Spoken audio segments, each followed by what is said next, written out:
There's a saying, it's a wise rule to resist the beginnings of evil. So, what's meant by a saying like this, or what's the moral here? I think simply put, the moral is it's wise to not even start down the path of sin because events have this way of linking together to form a chain where each event becomes tied to the one that comes before, and then the longer and the thicker that chain grows, the harder it is to break. Yeah, kind of like a row of dominoes, Mm-hmm. which can topple with a single push. In the same way, a chain reaction can crash through a series of individual events, and they may seem inconsequential on their own, but together they result in an epic wreck. Yeah, and this week we're studying the place in John's Gospel where it seems like the chain of actions and reactions has grown so strong that then things are spinning out of control. So remember, Jesus has just raised Lazarus from the dead. And this miracle, this sign, it couldn't be ignored like some of the other miracles and signs maybe could. And yes, many Jews came to believe as a result of this sign, but some of the Jews actually went to the Pharisees and once again ratted Jesus out. And so a meeting of the Sanhedrin was called and a plot to kill Jesus was put in motion. And as we move through our story, it looks like the religious leaders have the upper hand. It appears that Jesus will be forced to run in fear if he has any chance of escaping the danger that awaits him. And the impression is that the crowd is in control and Jesus's defeat is imminent, but things aren't always as they seem. So, what's going on here? What was the motivating factor behind this emergency meeting of the Sanhedrin and this plot to kill Jesus? Well, fear. We read in John 11:48 what is being said during this closed door meeting. If we let him, meaning Jesus, go on like this, everyone will believe in him, and the Romans will come and take away both our place and our nation. So, what's the significance then behind this statement? Was this a legitimate fear? Well, this statement just shows it really does reveal the hearts of these people and how far they had come from truly following the Lord their God, because yes, they were God's chosen people, and yes, God had instructed them to build a place for his name to dwell, but they had forgotten a key piece of the story, that it was God's glory, not their own. And we can look back at the Old Testament in Deuteronomy 7 verse 6. We hear God say to his people, "You are a people holy to the Lord your God. The Lord our God has chosen you to be a people for his treasured possession out of all the peoples who are on the face of the earth." And then in Exodus 25:8, it says, "Let them make me," again, this is God speaking, "let them make me a sanctuary that I may dwell in their midst." So these were God's people. They were his treasured possession, and the sanctuary belonged to him. But sadly, these Jewish religious leaders, they forgot whose they were, and they wanted the power, they wanted the prestige, they wanted the glory for themselves. And this struggle to maintain power, it can make people do some pretty crazy things. We read in verse 53 that the outcome of this meeting was that from this day forward, the Sanhedrin essentially plotted to kill Jesus. And why do you think that this particular miracle, a man dead 4 days and restored to life, resulted in such vehement rejection from those in power and Caiaphas in particular? Well, Caiaphas, the high priest, he believed that he was in control and he wanted to keep it that way. Yeah. The way that he saw it is that if Jesus was the Messiah, then he would have power over the Jews, and Caiaphas would basically be playing second fiddle. So fearing that he would be replaced, Caiaphas wanted Jesus dead. And it's interesting to note that Caiaphas seems to think that the Messiah is going to have more power than he would, but less power than Rome. And so he's really worried about this power struggle that's going to ensue, and that the Romans would win it. And so if that happened, that means the Jewish ruling elite, they would lose everything.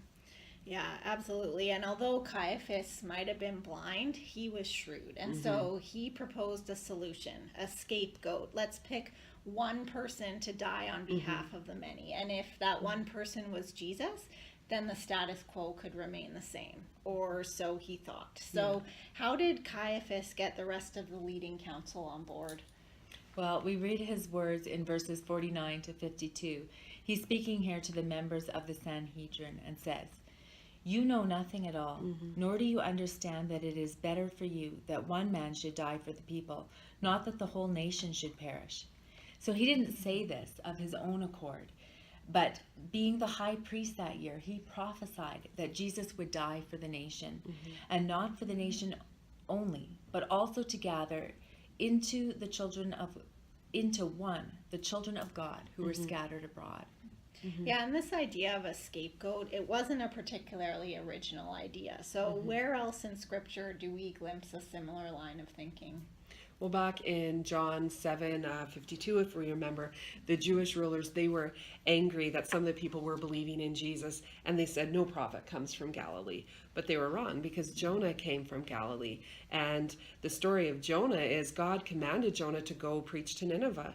But instead of obeying, Jonah, he runs away. He boards a sailing ship, heads in the exact opposite direction. And then while he's sleeping below, God sends this violent storm that threatens to break up the ship. And these sailors on board with Jonah, they're terrified.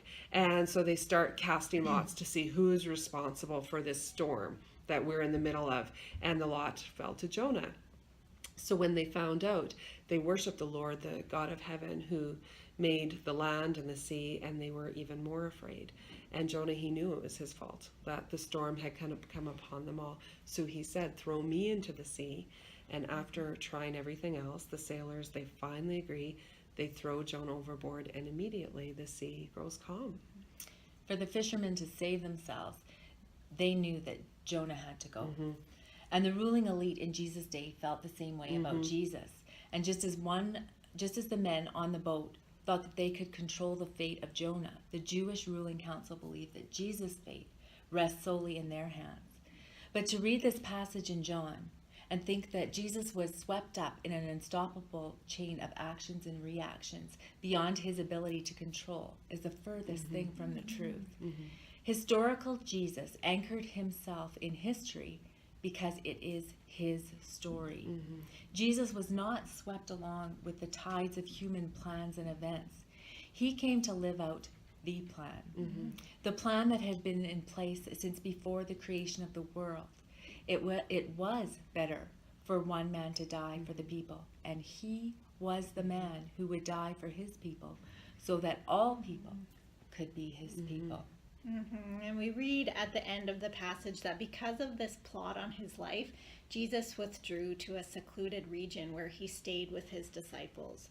But Jesus wasn't running from God's plan. He walked resolutely in it and towards it. He didn't retreat in fear. He retreated because the timing of his death would be God's timing and not man's.